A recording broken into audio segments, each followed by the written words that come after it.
You're here with 2025 Highland Sports Hall of Fame inductee Jack Stroud, who graduated in 1961, was a member of the 1959 Highland baseball team. Jack, in talking to you the other day, I was amazed by the pitching, that you talked about. And Highland hadn't won a baseball championship after that. I think it was a long time, 1987, before they won another, and they haven't won one since. They might have won a couple more after the 59. I don't remember. But tell us a little bit about that 1959 baseball team that you played on. Well, in 1959, I was a sophomore, so Mickey Miller was not wild about sophomores. But I think, as Bob McCorkle and others have mentioned, the real true mastermind behind that 59 team was Jim Holzman. And Jim Holzman, while Mickey was coaching the basketball team, Holzman basically put the team together. And I still remember the day that Mickey Miller walked out and said, okay, who's going to play where? And Jim Holzman was telling him who was going to play what positions. And Mickey couldn't believe it. And Holzman says, that's just where they're going to play.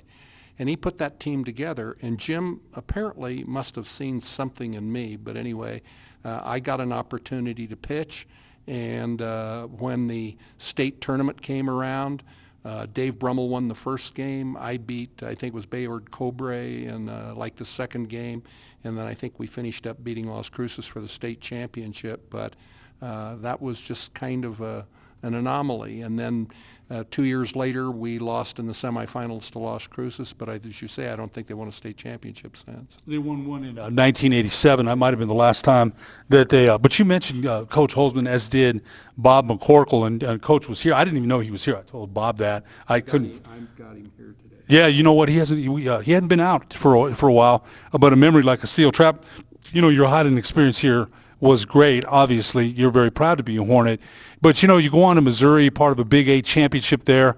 Your ERA, that ERA only allowing .65 runs per game, it's a record that still stands. Flabbergasted me, man. It really did, because, you got all these pitching specialists now, and you went 9 innings then. There's no middle reliever, short reliever. It's you. You struck out 20 batters in one game and were drafted by the New York Mets. Talk a little bit about your post-career after Highland. Well, as I say, Jim Holzman helped me get my scholarship to the University of Missouri, and Missouri had won the national championship in '54. They won it again, or were runner-up in 1958, so it was a very prestigious school to go to. And when I went there, of course, freshmen couldn't play varsity ball, but my sophomore year was when I struck out 20 against the University of Colorado, which is still, I believe, the Big 12 record today. I think they matched it 2 years ago, but it took 3 pitchers, 9 innings to do it. Then I managed to go on, and our 1964 team, we had 3 pitchers and a reliever, and we went through the Big 8 undefeated, 19-0, had a 26-game winning streak, went to Omaha to play in the College World Series, got rained out 7 days out of the 10 days the tournament came.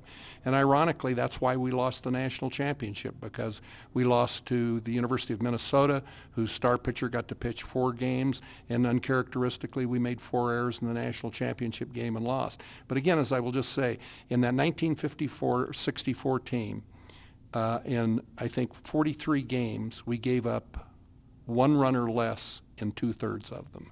And it was just an anomaly, but it was a great, one of the best teams that I ever played on. Yeah, if you mention that, and I think people don't know about that, that's unbelievable pitching. And again, you didn't have the tools and resources that are today, analytics, charting every pitch, films, go back to the dugout. In fact, some baseball people are saying that they're overanalyzing stuff. They're making them get off their iPad and just watch the game, because it's gone the other way. You didn't have any of that. It's important to note. No, let me tell you also, to give you an example, you look at the facilities some of these colleges have now.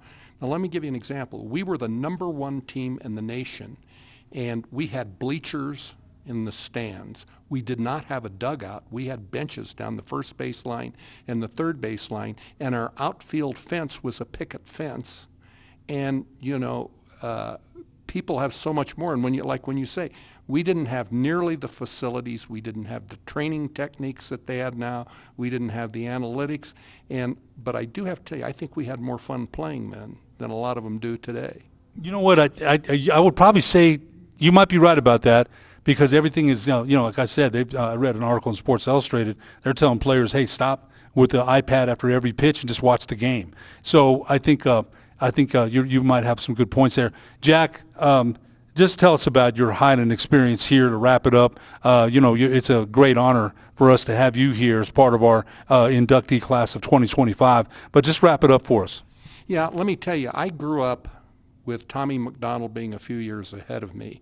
And in 1955, I was selected as one of the best Little League players in town, and me and my best friend were taken by Tommy McDonald's parents to Norman, Oklahoma to watch Oklahoma play the Colorado Buffaloes. I grew up in those days. We had TV. I got to watch Anthony Gray, Dewey Bowling, some of the Highland football players. So by the time I was fortunate enough to come to Highland, and keeping in mind that you didn't get to be here until you were a sophomore, I had that tradition that Highland had of great athletics, and so it was just like a dream come true to come to Highland. So it was a great experience, and much like Bob McCorkle told you, I haven't set foot in Highland since I graduated, but to being here today is basically a highlight for me. Jack, congratulations. What an honor it is to have you here. Thank you very much. You bet. Thank you.